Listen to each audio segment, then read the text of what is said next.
Hello everyone, and welcome to Mr. Simplify's tutorials. In this tutorial we're going to look at Gordon Allport's trait theory of personality.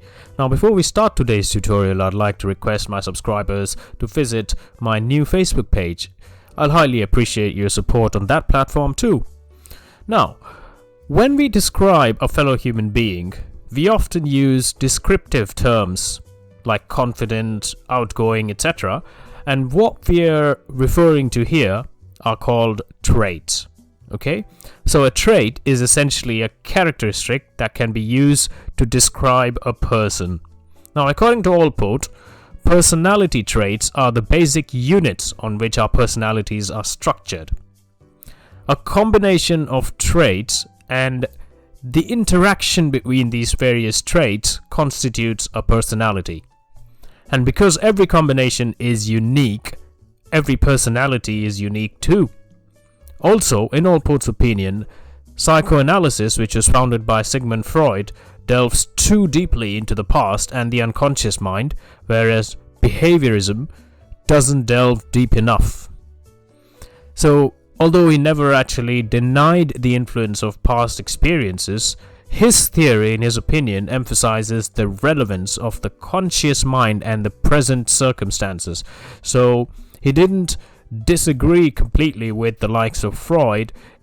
In fact, he was actually quite influenced by Freud. He also met him in person, but he took a direction which emphasizes the relevance of the present circumstances and the conscious mind rather than the unconscious mind, and therefore proposed the theory of traits that we're going to look into. Now, what are the types of traits identified?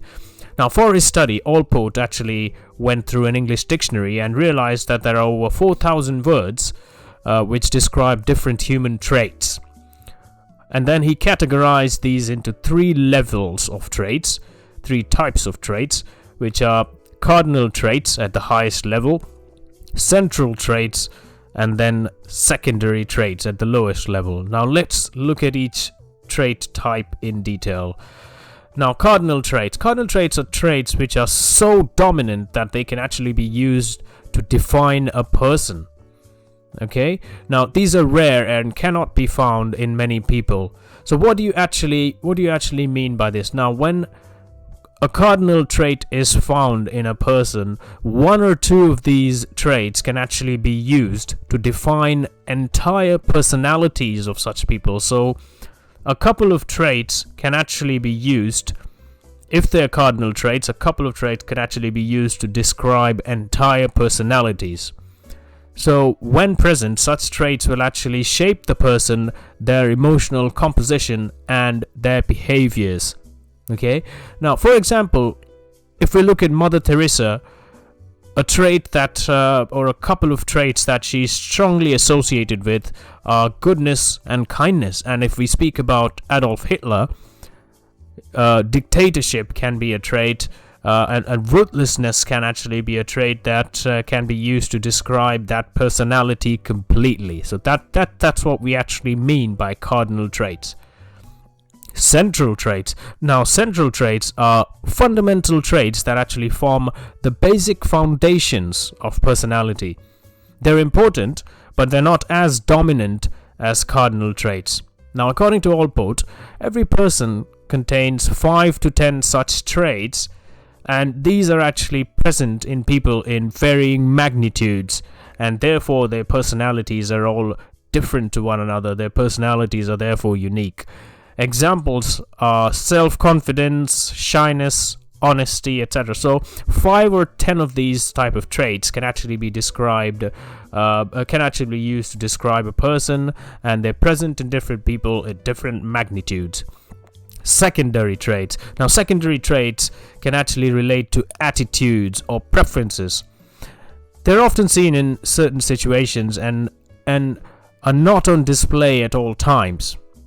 Now, examples include some people getting really anxious when they're in queues. They can't wait to actually get over that situation. There's a general fear a lot of people face while speaking in public, or people who are normally highly assertive can display submissive personalities before the law, or when they're actually encountered by the police, or when they're vulnerable in general.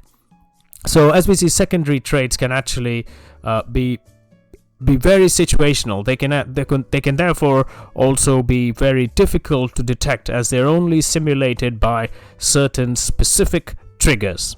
Okay, now these are the types of traits identified by Allport, and this constitutes his trait theory. So traits are essential building blocks of personalities.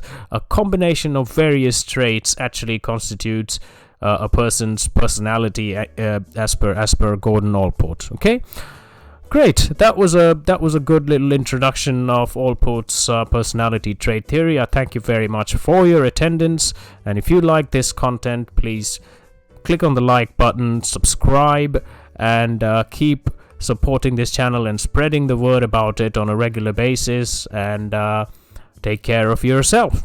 Thank you. Bye bye.